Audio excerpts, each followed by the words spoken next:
Anteriormente, estudamos o modelo dual e agora vamos tentar entender como é que esse modelo dual irá nos trazer informações que vão nos possibilitar ter um tipo de interpretação econômica a partir da análise de sensibilidade. Para isso, eu trouxe aqui uma questão que já foi respondida anteriormente em outra aula de Simplex, porém ela será importante para nos basearmos e para facilitar o entendimento na hora de olhar as variáveis de decisão. Uma fábrica de brinquedos pretende produzir 2 tipos de carrinhos. O primeiro tipo tem um corpo de madeira, um bagageiro e um conjunto de rodas. O segundo tipo tem um corpo de aço, 2 bagageiros e um conjunto de rodas. Sabe-se que a fábrica pode produzir 40 bagageiros, 30 conjuntos de roda, 20 corpos de madeira e 6 corpos de aço por hora. Determinar qual a quantidade de cada um dos aeromodelos devem ser produzidos por hora, visando maximizar o lucro, sabendo que o aeromodelo de madeira fornece lucro unitário de R$ 5,00 e o de aço de R$ 8,00. Se for necessário, peço que você pause para poder entender um pouquinho melhor, mas a gente já trabalhou essa questão antes. Aqui eu estabeleci o meu modelo primal, que é o meu modelo original, segundo as informações que eu tenho aqui nessa questão. Então, eu tenho 2 brinquedos, certo? Um carrinho de madeira e um carrinho de aço. O de madeira, eu tenho um lucro de R$ 5,00, então 5x1. E o de aço eu tenho R$ 8,00, então 8x2. Aqui eu criei as minhas restrições, seguindo o corpo de madeira, corpo de aço, a quantidade de bagageiro e a quantidade de conjunto de rodas. Aqui foram as restrições que saíram com as informações que tinha aqui. Então, eu já adiantei essa parte. x1 e x2 maiores que zero. Quando a gente vai criar o nosso modelo dual, a gente vai partir para o nosso modelo dual. O que é que a gente precisa fazer? Primeiro, a gente nomeia. Vamos relacionar uma variável y a cada uma das restrições. Então, aqui eu tenho de y1 até y4. Em cada uma dessas restrições eu tenho uma. Aí, a gente nota que na hora de formar aqui a minha função objetivo no meu modelo dual, antes eu tinha uma função de maximizar, certo? De acordo com a tabela, quando eu tenho um primal de maximizar, o meu dual vai ser de minimizar. Então, minimizar D vai ser, eu vou pegar as minhas constantes das minhas restrições aqui e vou multiplicar, certo? Pela variável que eu relacionei aqui. 20 vezes y1 mais 6 vezes y2 mais 40 vezes y3 mais 30 vezes y4. E essa vai ser a minha função objetivo que eu passei para cá. Já aqui, quando a gente entra para as restrições do dual, vamos notar aqui que nós temos 2 restrições, certo? Que eu já fiz aqui e já adiantei. Mas como é que eu encontraria essas 2 restrições?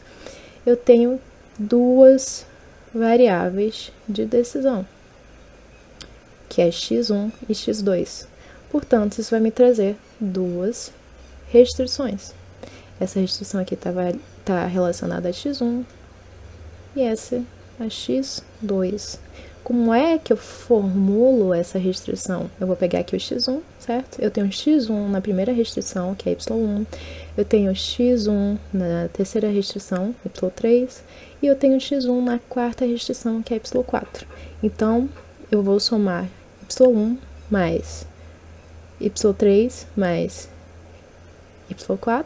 Isso aqui tem que ser, como eu tenho aqui restrições não, variáveis de decisão, que são x1 e x2 maior ou igual a zero, x1, x2 maior ou igual a zero, isso me leva aqui a uma restrição do dual de maior ou igual. Se todas as minhas variáveis de decisão são maiores ou iguais a zero, então todas as minhas restrições do dual vão ser de maior ou igual, e aqui está, maior ou igual. Então, y1 mais y2 mais y4, ou y3 mais y4, vai ser maior ou igual a o valor aqui que está multiplicando o meu x1 na função objetivo, 5.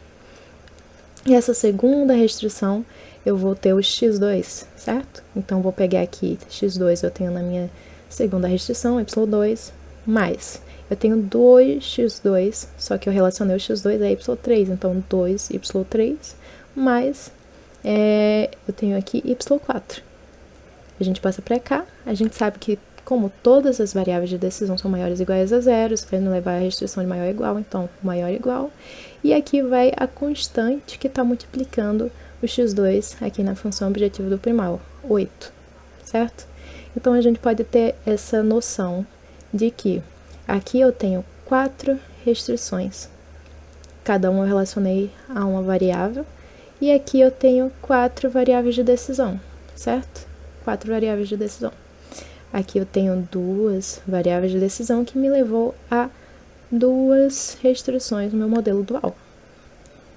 Quando a gente está fazendo a nossa função objetiva, novamente, como resumo, a gente vai utilizar as constantes aqui das minhas restrições, vou multiplicar pelas variáveis que eu relacionei e vai formar aqui minha função objetiva. Na hora de fazer as minhas restrições, eu vou pegar as variáveis de decisão e vou relacionar elas à variável que eu nomeei aqui, certo? Então, vai ficar mais na vertical, x1, no caso y1, mais y3, mais y4. Isso aqui vai ser maior ou igual a 5, que é a minha constante que está multiplicando ali na minha função objetiva. A gente faz isso. E aqui nós temos, quando a gente vai fazer a nossa restrição de não negatividade, como é que a gente parte para ela, certo? A gente tem que olhar os nossos símbolos aqui, nosso menor ou igual, e a gente tem que ver quando tem uma restrição de menor ou igual, restrição de menor ou igual, isso vai me levar a um y de maior ou igual. Todas as minhas restrições aqui são de menor ou igual, então significa que todos os meus y vão ser de maior ou igual. Então, y1, y2, y3. Faltou o y4 aqui. Deixa eu colocar mais y4. Isso daqui vai ser maior ou igual a 0. Agora que eu terminei de estabelecer o meu modelo dual, eu tenho que analisar uma coisa. Eu vou ter que responder todo o simplex disso e ter a minha última tabelinha. Mas o que acontece? Se eu colocar um resultado de maior ou igual, certo? Se eu utilizar essa restrição que é de maior ou igual, eu vou ter que subtrair uma variável de excesso, vou ter que somar uma variável artificial. No entanto, isso vai ser mais trabalhoso, eu vou utilizar o método do M grande e eu vou ter que... M grande ou duas fases, eu vou ter que ter um trabalho maior até eu chegar na minha solução. Enquanto aqui, no meu modelo primal, eu já tenho menor ou igual, eu só vou somar uma variável de folga e facilmente eu vou conseguir chegar no meu resultado sem precisar utilizar o método do M grande ou duas fases. Então, esse modelo aqui, inicial, o meu modelo primal, vai ser utilizado para chegar no resultado que eu quero. Eu vou continuar com o simplex desse aqui e na última tabela a gente vai conseguir as nossas interpretações. Então, aqui eu copiei o nosso problema, o nosso modelo primal, adicionei as minhas variáveis de folga, e aqui copiei de novo aqui variável do modelo dual, essas restrições estão relacionadas, certo?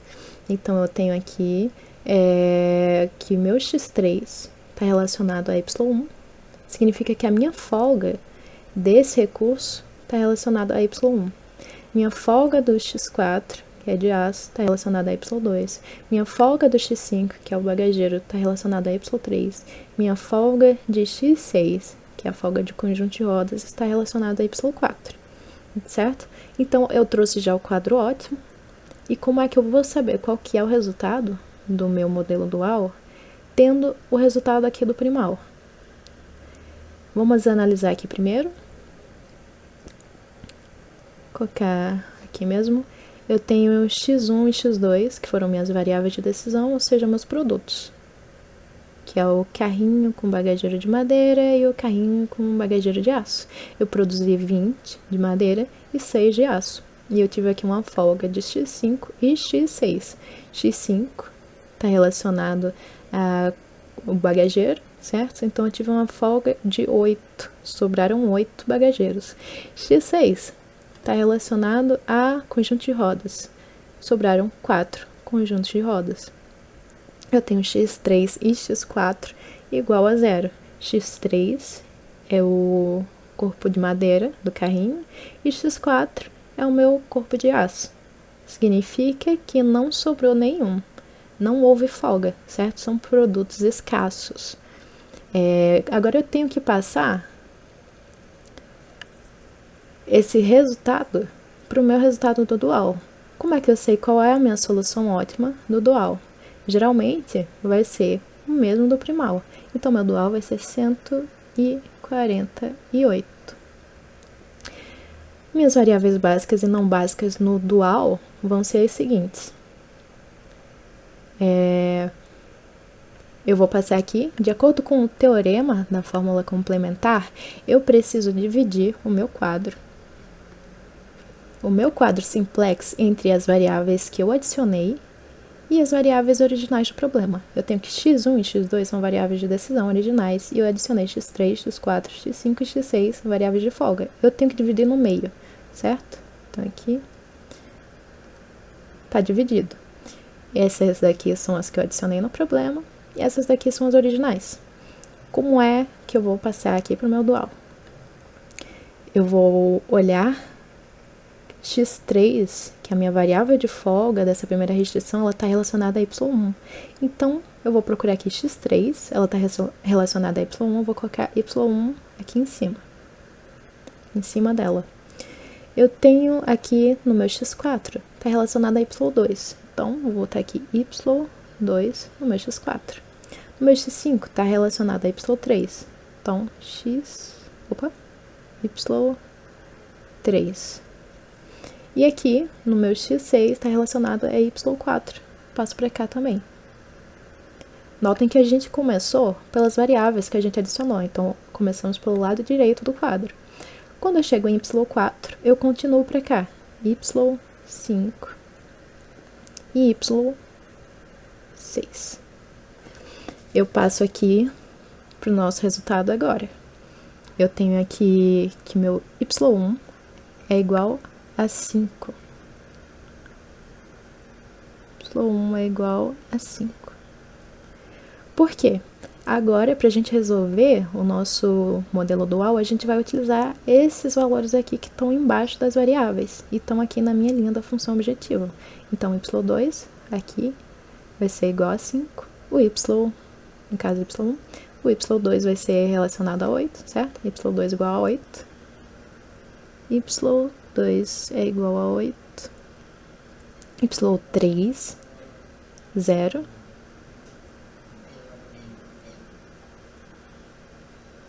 y4 igual a 0.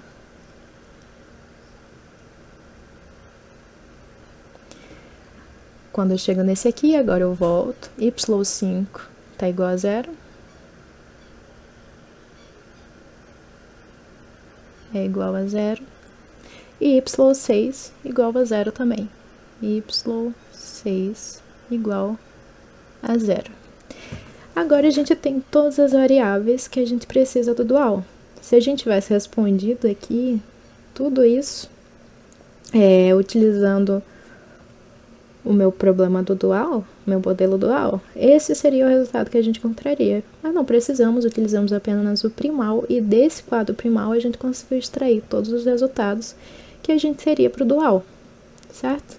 Então, como é que a gente vai ter uma interpretação econômica agora em uma análise de sensibilidade?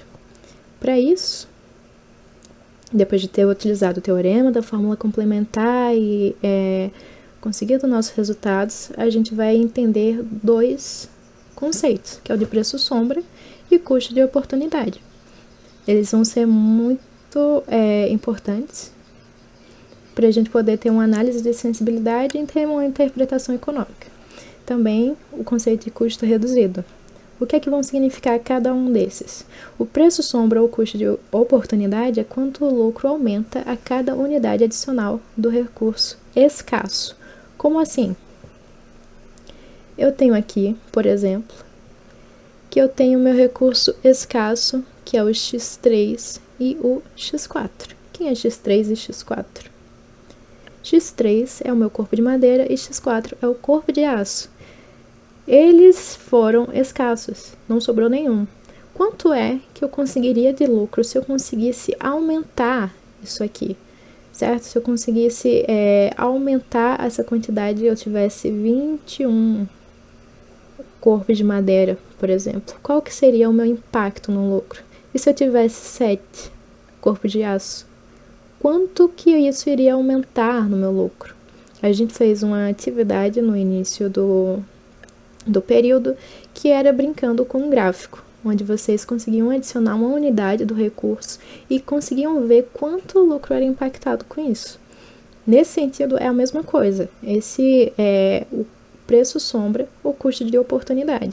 Como é que eu vejo qual que é meu preço sombra ou custo de oportunidade? Eu vou olhar desse lado do quadro. O lado direito vai me mostrar meu preço sombra. Eu tenho aqui y2 igual a 5. Quem que é o meu y2? Meu y2 está relacionado ao corpo de aço. Ele é igual a 5. Significa que, se eu quiser adicionar uma unidade aqui no meu corpo de madeira, eu vou conseguir R$5 a mais no meu lucro. Da mesma forma, aqui no y2. Y2 eu tenho o valor 8. Significa que o y2, que está relacionado ao meu corpo de aço, se eu adicionar uma unidade e eu tivesse 7 corpos de aço, eu conseguiria aumentar o meu lucro em R$8, certo? Aqui eu tenho que y3 e y4 é igual a 0. Quem é y3? Está relacionado ao bagageiro e o y4 está relacionado ao conjunto de rodas. Eles são 0, significa que o preço sombra deles é 0. Por quê? Porque eles têm sobra. Quando a gente notou aqui, o x5 e o x6, que é relacionado a bagageiro e rodas, eles deram 8 e 4. Significa que eles ainda têm recurso, a gente tem recurso de folga. Tá sobrando. Então, se eu comprar mais, não vai impactar nada no meu resultado, porque vai apenas aumentar o meu estoque daquele recurso, certo? Se eu comprar mais se eu produzir mais do meu corpo de madeira e do meu corpo de aço, no caso, aí sim eu consigo aumentar o meu lucro, porque antes ele era um produto escasso, né?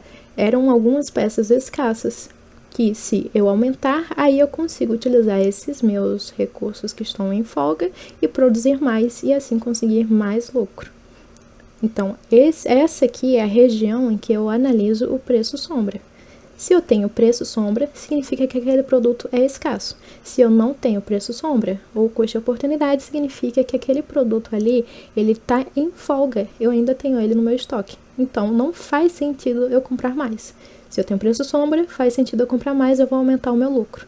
E aqui eu vou aumentar o meu lucro em R$5 e R$8, dependendo se eu tiver mais corpo de madeira ou corpo de aço. Nesse sentido, a gente consegue entender um pouco melhor o que significa esse preço sombra. De novo, quanto o lucro aumenta a cada unidade adicional de recurso escasso. Já no custo reduzido, é quanto o valor precisa aumentar na função objetivo para que o produto comece a ser produzido. Como assim? É quanto o lucro precisa aumentar ali na minha função objetivo para que o produto comece a ser produzido. Nesse caso aqui, a gente viu que temos dois produtos, certo? Tem um carrinho de madeira e tem um carrinho de aço. E os dois são produzidos. Ou seja, eles não vão ter custo reduzido, certo? Os dois são produzidos. Eu tenho aqui essa região aqui, deixa eu marcar. Essa região aqui me mostra qual que é o meu custo reduzido. E é 0. Por que é 0? Porque eu já produzo os dois produtos. Porém, se chegasse numa situação onde, por exemplo, eu tenho que meu x1 é 20, certo? E aqui, por exemplo, eu tenho que meu x2 foi 0.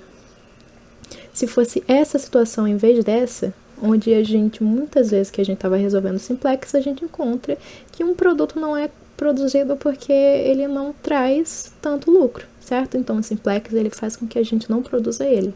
Mas se eu falar, eu quero produzir, eu quero começar a produzir esse produto aqui, então significa que eu tenho que aumentar o lucro que eu consigo com esse produto. Então eu aumentaria aqui o lucro que eu consigo com esse produto para que aí ele possa começar a ser produzido. E como é que eu saberia quanto exatamente eu tenho que aumentar de lucro para que aquele produto aqui comece a ser produzido? Nessa situação, onde não produziria X2, aqui eu teria outro resultado. Por exemplo, posso colocar aqui que é 4. Por exemplo, vamos dizer que esse 4 está aqui no lugar desse 0. Significa que meu custo reduzido de X2 seria 4. O que isso iria acontecer? No caso, o meu custo reduzido seria o Y6, certo? Eu iria ter que somar R$4 ao meu lucro de X2 para que aí sim pudesse ser lucrativo e eu começasse a produzir. Então, 8 mais 4 daria 12x2. E esse valor iria substituir aqui na função objetivo. Aí sim, eu iria começar a produzir e aqui eu teria outro valor nesse resultado aqui, certo? E iria começar a produzir.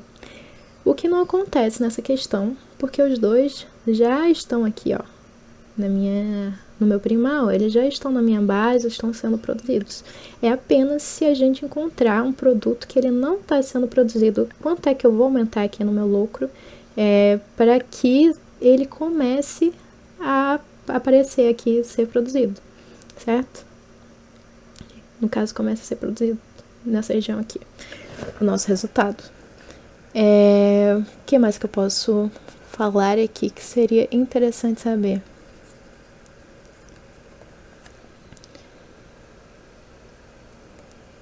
Vou marcar aqui, essa região aqui é do meu preço sombra, então vou colocar preço sombra.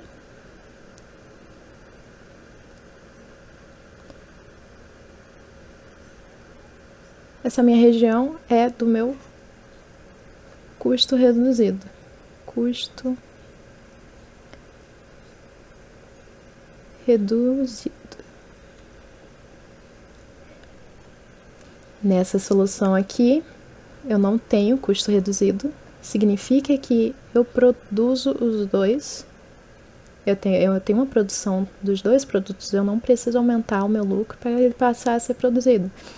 E nessa região aqui eu tenho o meu preço sombra. Significa que se eu tiver uma unidade a mais daquele recurso, quanto é que eu teria de lucro?